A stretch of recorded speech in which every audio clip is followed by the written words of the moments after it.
this is what I'm here to do. Mm-hmm. This is Allah's gift to me. Right. Right. So you must, put your crown on. You must. You always knew that? I was great at rhyming from the moment I started. I was 9 years old. I was never not good. Mos Def has been banned from the United States. This is according to representatives from the Boston music festival Together Boston. As a result, Bey has canceled his U.S. tour. Now, according to allhiphop.com, the music festival sent out this message via their official website. We regret to inform you that due to immigration and legal issues, Yasiin Bey is unable to enter back into the United States. Is Mos Def your dad? Is there any relationship between you and Mos Def, since it seems that's the most asked thing? Yes, he is my dad, y'all. The rumors are true. No, I'm kidding. But yes, he's my dad. He's my dad. Did you learn anything from him? Do that thing that you do. Then it just becomes another kind of Unilever product. Consumer packaged good. A consumer packaged good. Or CPG, yeah. A CPG or the soundtrack to consumption.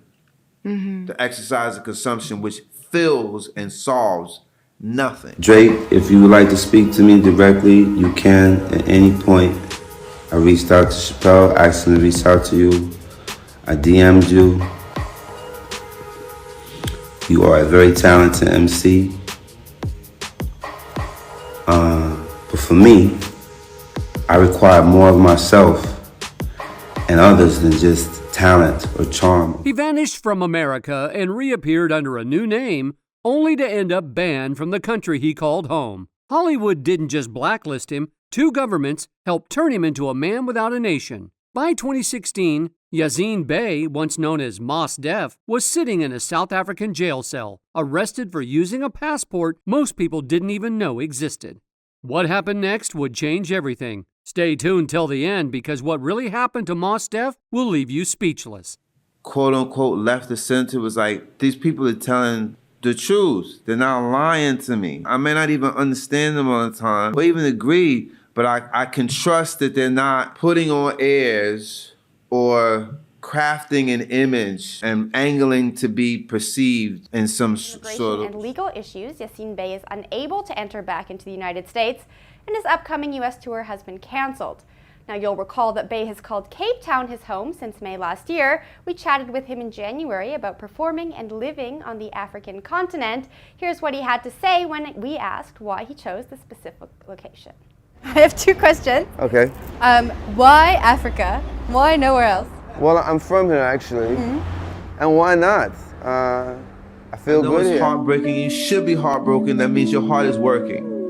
If you're heartbroken and it's distressing, that means that you are sane. You are a functioning individual. If you are uncomfortable and you're maladjusted to a sick society, it means that you are healthy. So many skews. So many skews. Look at all these skews. Oh, so many products. So much merchandising, so many barcodes. I love this mall. Look at this place. I mean, look at this place. They have everything. Everything's here. They have everything here. They say Yasiin Bey walked away from fame, but the truth is, the world pushed him out first. At the peak of his career, when others were chasing awards and sponsorships, Yasiin did something dangerous. He started questioning the very system that made him. Every word he spoke, every performance he gave, began sounding more like protest than entertainment. And when an artist stops playing by the rules, the system always finds a way to silence them. His story isn't just about music, it's about identity, borders, and what happens when a man refuses to belong to anyone. Not the industry, not the government, not even the name that made him famous. This is how Yasiin Bey went from being the voice of a generation to the man the world tried to silence, and how he turned exile into freedom. Why Africa? Why nowhere else? Well, I'm from here, actually. Mm-hmm. And why not? I feel good here. Yeah.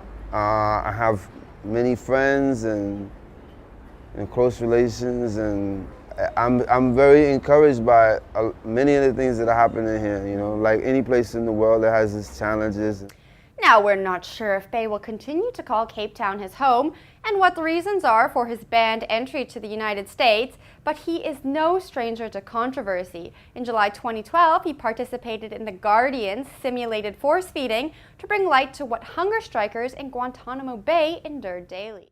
Before the world knew him as Yasiin Bey, he was Mos Def, a name that stood for intelligence, rhythm, and rebellion all at once. In the late 90s, when mainstream rap chased luxury and fame, Mos Def brought something real. His debut album, Black on Both Sides, wasn't just music, it was a message, raw, conscious, and fearless. He rapped about culture, identity, and injustice with honesty that made people uncomfortable, but also made them listen. With Talib Kweli, he formed Black Star, a duo that became the heartbeat of conscious hip-hop. Fans admired his truth, but the industry didn't. Labels saw his independence as a threat. In a business built on control, a man who thinks for himself is dangerous. All of the colonial hangover, all of their mathematics is similar. Your mind is a part of your body and your spirit as well, and you got to check up and check in. In American life, so many relationships are transactional. Like, you give me this, and I give you that. The way that we socialize sometimes is not around like actual human connections. At this point in my life, I'm looking to be as good as a friend as I can to my friends and loved ones. It's a lot of us that have a lot of love and respect and admiration for each other. We never talk. And I don't know what, I got a lot of different reasons with what that may be a function is, like, colonial hangover or whatever. Kindness is a form of intelligence and brilliance. It's black, it's white, it's money, it's all unequal. The adjectives can never be nouns. We are the people. As his fame grew, so did the pressure. Mos Def stopped feeling like a name and started feeling like a brand. Labels wanted him to chase radio hits and sell an image, but behind the scenes, he was tired of being treated like a product instead of an artist. That's when the cracks began to show. Interviews grew tense, contracts stalled, and the more he fought to protect his art, the harder the system pushed back. Eventually, Yasiin realized that to stay free, he had to walk away from everything that made him famous. Leaving the spotlight wasn't the end. It was the start of something bigger. By the early 2010s, Yasiin wasn't just making music anymore. He was making statements. In 2013, he shocked the world by reenacting the Guantanamo Bay force-feeding procedure on camera. No music, no spectacle, just raw pain. It wasn't entertainment, it was protest. The clip went viral. Some called it brave, others called it career-ending. But for Yasiin, it was never about fame. It was about truth. That moment changed everything. The same industry that once praised him suddenly backed away. Promoters canceled shows, networks stopped calling, and difficult became the word used to silence him. Still, Yasiin refused to stay quiet. He spoke out against police harshness, U.S. policies, and artist exploitation, even though every word cost him another opportunity. Then came the border issues, travel bans, and quiet blacklists. The message was clear. Yasiin Bey had become a problem. When he moved to South Africa, many thought it was just a lifestyle shift, a quiet escape from fame. But for him, it was something deeper. Cape Town became his refuge, a spiritual home, far from Hollywood's noise. He played small shows, created experimental art, and finally felt free. No longer Mos Def, no longer a brand, just Yasiin. I think I'm so blessed because I've had parents and family and support system, but especially my parents. They've always been so supportive of everything that I wanted to do. Like, they never question like what I want to do. Like, my mom, like my dad, like, you guys have always just been like, okay, that's what she's gonna do. Like, that's Layla.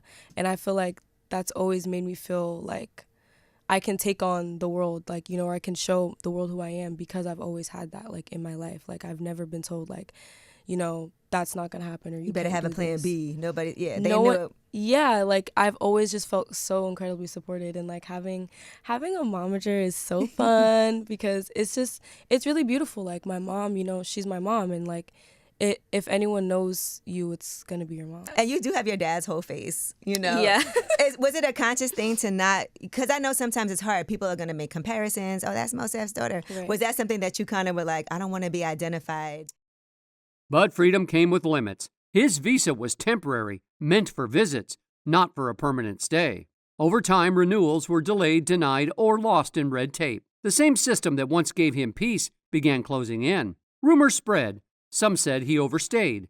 Others claimed he was living off-grid to dodge the rules. Whether it was confusion or quiet rebellion, Yasiin had fallen into a gray zone. Not fully welcome, not quite rejected. Still, he refused to leave. For him, South Africa wasn't escape, it was independence. But as months passed, whispers turned into headlines. Officials wanted answers. His paperwork didn't match his words, and one haunting question began to rise. What happens when a man who refuses to belong anywhere ends up belonging nowhere?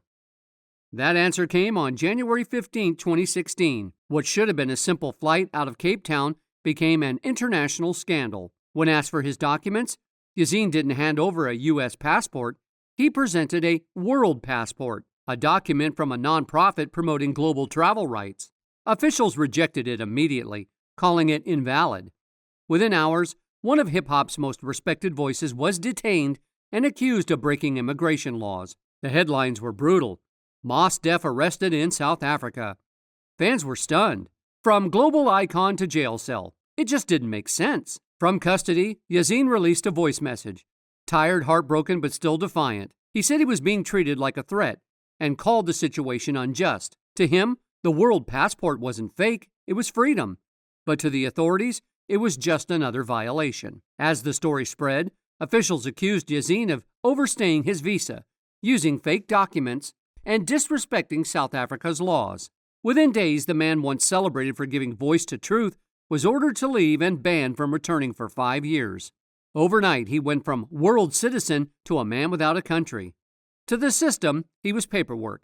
To himself, he was human, a citizen of the world. But the damage was done. His career stalled. His family was shaken, and his name became a headline for all the wrong reasons. The months that followed were chaos. Court hearings, press statements, and frustration. South African officials refused to back down, calling the world passport meaningless. But Yasiin stood his ground, calm yet firm, saying this wasn't about immigration, it was the right to exist freely, without borders or labels. Still, time wasn't on his side. After weeks in legal limbo, his team reached a deal. He would apologize, leave voluntarily, and accept a 5-year ban. For a man who had finally found peace there, it was a painful goodbye. Before leaving, Yasiin released one last voice message, a farewell that stunned fans worldwide. He said he was done. No more albums, no more movies, just silence. His tone said it all. Tired, disappointed, and ready to let go. It wasn't just goodbye to the industry, it felt like goodbye to a world that never let him be free. Drake, if you would like to speak to me directly, you can at any point. I reached out to Chappelle, asking to reach out to you. I DM'd you. You are a very talented MC. But for me, I require more of myself and others than just talent or charm or charisma. And what I would like to see in terms of creators or creative people in the world as it relates to our culture is for people to connect with us beyond the jukebox. It was not an opportunity to try to slander him or to clown on him. I have reached out to him. I'm not keen to talk about people or to them through a screen. I prefer to talk to people directly. After the arrest, his long-awaited album, December 99th, never dropped. Projects like Negus and Natural Person were shelved, and the Black Star sequel seemed lost forever. For someone who had always spoken truth to power, the silence that followed felt heavy. To outsiders, it looked like defeat, but to those who knew him, it was transformation. Walking away wasn't surrender, it was rebellion. It wasn't quitting art, it was rejecting the system that tried to own it. While the world thought he'd vanished, Yasiin was quietly preparing for something else. Not a comeback to fame, but a return to freedom. The truth was, long before the world passport controversy, Hollywood had already turned its back on him. Smooth on the surface, ruthless underneath. The industry had been shutting him out for years. If you watch the news or the popular media as a primary source of information, in your worldview, might be very fear-based, you know. And there's a certain level of fear that you know, that the system needs to keep inside of people to keep them participating in a certain type of way. I mean, the first response to fear is the cathartic expression of consumerism. So when people get too nervous, they gotta offload it in some way. So that's what the entertainment experience is about. In a lot of instances, the consumerism experience is about. It started subtly. Fewer calls, slower payments, quiet removals from casting lists. Nothing official, but everyone in the business knows what that means. Blacklisted, just without the paperwork. The real breaking point came in 2013, when Yasiin took part in a gut-wrenching protest, a live reenactment of the U.S. military's Guantanamo Bay force-feeding procedure. He strapped himself to a chair, enduring the same pain inflicted on detainees to show the world what was happening. The footage was hard to watch, but his message was clear. This is torture. The backlash was immediate. Commentators labeled it anti-American. Studio deals vanished. Film projects disappeared overnight. In a world built on image, Yasiin had made the mistake of showing raw truth, and for that, they made him pay. I knew that the way to do that was to be all of what I am, to just be earnest and authentic. All of the things I learned from Miles or coaching or Monk, the overriding lesson was don't be phony. Don't tell a story that's not your story. I was interested in anybody who was making like sincere art, so like, and people who were making things that were a bit like peculiar and strange, because I was like, these people are authentic. So the Harold Pinters, the Edward Albees, the Sun Ra, the Bad Brains, anybody that was like, quote unquote, left of center was like, these people are telling the truth. They're not lying to me. I may not even understand them all the time or even agree, but I can trust that they're not putting on airs or crafting an image and angling to be perceived in some sort of way. This wasn't the first time Yasiin had stood up to power. Back in 2006, he made headlines for crashing the MTV Video Music Awards, performing his Hurricane Katrina protest song outside the venue with a megaphone. Police arrested him mid-performance. Fans called it fearless. The industry called it reckless. That's when the whispers began. He's difficult, unstable, not worth the risk. Those labels stuck. By the time the Guantanamo video went viral years later, the narrative was set. The world no longer saw Yasiin Bey, the artist. They saw a troublemaker. And that's how the system works. It doesn't need to jail you to silence you. It just needs to make sure no one hires you again. Still, Yasiin kept creating, quietly, intentionally, and without compromise. It wasn't stubbornness, it was principle. In an industry that rewards obedience, independence will always look like rebellion, and rebellion is what they fear most. This is what I'm here to do. Mm-hmm. This is Allah's gift to me. Right. Right. So you must, put your crown on. You must. You always knew that? I was great at rhyming from the moment I started. I was 9 years old. I was never not good. Long before the bans and controversies, Yasiin's real battle started with something simple, his name. Back in 1999, Mos Def wasn't just a stage name, it was a movement. His debut album, Black on Both Sides, turned him into hip-hop's moral compass. Sharp, conscious, and fearless. Fans saw art, labels saw profit. Suddenly, Mos Def wasn't just a rapper, he was a brand. But behind the fame, Yasiin felt himself fading. Executives stopped calling him by his real name. Meetings became about what Mos should do next, not what Yasiin wanted to create. The man and the brand began to split. Mos Def made money. Yasiin Bey was inconvenient. Even the music meant to free him. Like his Black Star project with Talib became another cage. Fans demanded perfection and realness from every verse. The same people who praised his authenticity started policing it. By the mid-2000s, he felt trapped in a life that didn't feel like it was his own. The world saw Mos Def on red carpets and magazine covers, but Yasiin Bey was fading behind the image. The label owned the name, the industry owned the story. Everyone owned his voice but him. In 2011, Yasiin made a move no one saw coming. He ended Mos Def. From that day on, he said he'd only go by his real name, Yasiin Bey. Mos Def was a reflection, he said, but Yasiin is who I am. The problem, the machine didn't care. Contracts, merch, and streaming platforms still used Mos Def.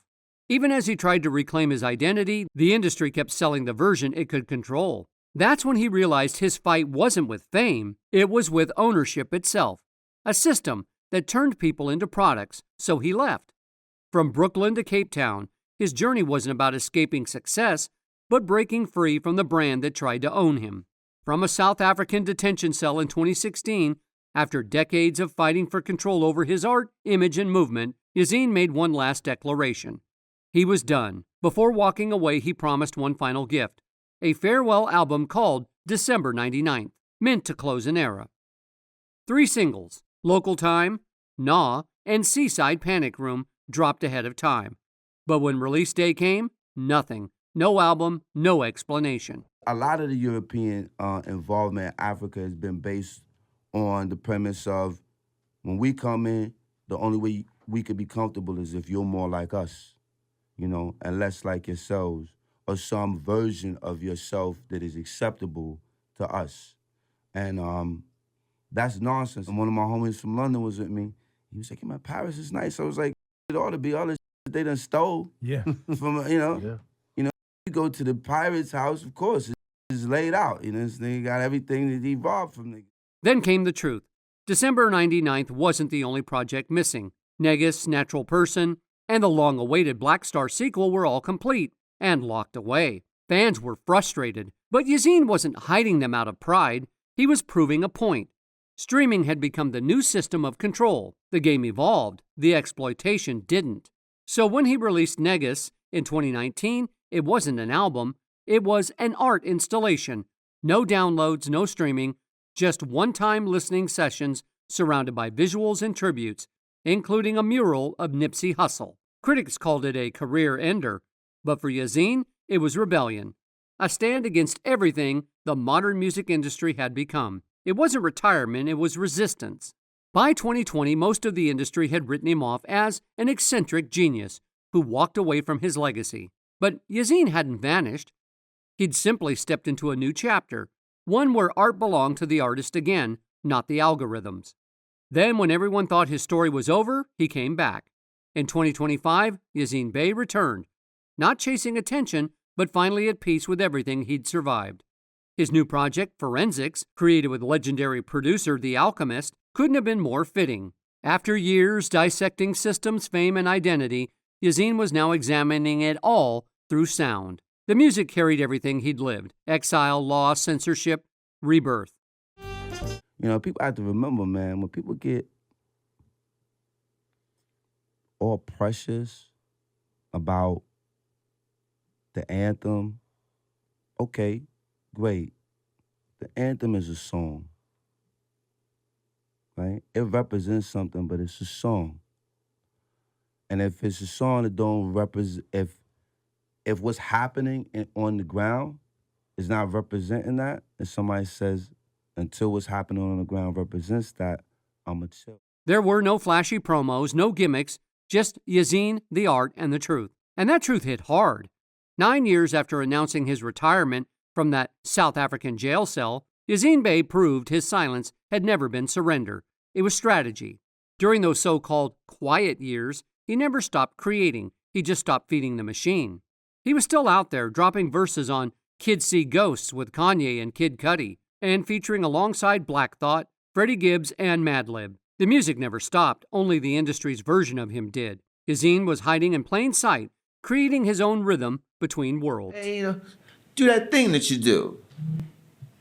Then it just becomes another kind of Unilever product. Consumer packaged good. A consumer packaged good. Or CPG, yeah. A CPG or the soundtrack to consumption. Mm-hmm. The exercise of consumption, which fills and solves nothing. Because it's designed to do that. It's designed to leave you feeling emptier than when you began. And that is just the facts. Now, if somebody engages in that and they get a big mansion and a tiger and, you know, some falcons as a result, and it's like, okay, so what though? That's not the measure of anybody valuable. That's like your toy description. You know, that's like, you know, your toy index. But it's like, who are you after that? Time hadn't always been kind. In 2023, Yasiin lost his mother, Sharon Smith, the woman who had grounded him since the beginning. Her demise hit harder than any ban or exile. She'd always been his compass, reminding him that integrity mattered more than applause. Losing her forced him to face everything he'd sacrificed: fame, comfort, belonging, and yet, in that pain, he realized she'd been right all along. Survival never required surrender. At 51, Yasiin had become something rare, an artist who walked away and still endured. He lost the spotlight but kept his soul. Banned, blacklisted, and labeled difficult, he was still here, creating, free and fearless. Forensics wasn't a comeback, it was a homecoming. Every track felt like a man revisiting his scars, turning pain into poetry. It wasn't about proving himself. It was proof that art doesn't disappear when fame does. For younger artists worn down by contracts and algorithms, Yasiin's story wasn't tragedy, it was a blueprint. Proof that you can lose everything the system gives you and still stay whole. They took his name, his passport, even his country, but they could never take his voice. Looking back, his journey feels like both a warning and a revelation. The industry tried to erase him. Governments tried to silence him. The world tried to box him in. But Yasiin turned every wall into a message. Every ban, every closed door became proof of how far an artist must go to stay free. He was supposed to fade away, a rebel who pushed too far. Instead, he became something stronger, the artist who refused to be owned. When Yasiin dropped the name Mos Def, it wasn't a stunt, it was liberation. He was cutting himself free from contracts, labels, and algorithms. It was his way of saying no to a system that tried to dictate his art and identity. The world saw chaos, but what they were really witnessing was freedom. Every part of his journey, the Guantanamo protests that made him unemployable, the world passport arrest that made him stateless, and the album you could only experience in person, carried the same message. The system doesn't define the artist defines the system. Even when people called him crazy, irrelevant, or self-destructive, Yasiin never wavered. He stayed rooted in something no contract or corporation could touch: principle.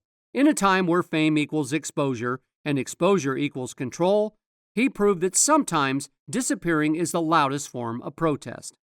Years later, his influence still runs deep.